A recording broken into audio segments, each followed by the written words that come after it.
ganito ang ginawa natin guys. Nung umpisa meron tayo dito initial test, tapos yung pangalawa nating ginawa ay dito siya pumatak. Tapos ang sunod, ito na yung kanyang group, nasa 1 inch na yan, sa sukat na yan.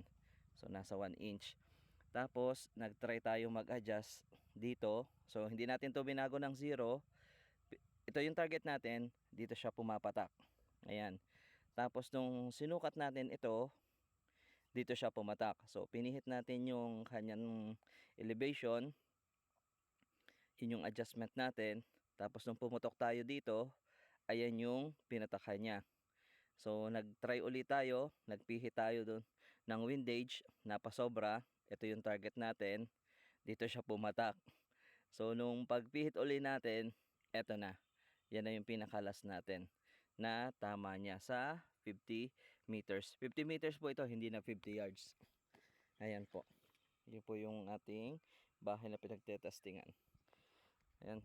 So Sir Tobit, okay na okay itong iyong unit. Counting ano pa, tune pa ng pellet, counting daan pa ng pellet. Mas maano na yung kanyang grooves. Kasi ito, ilang pa lang yung dumadaang pellets pero okay na naman yung ating performance.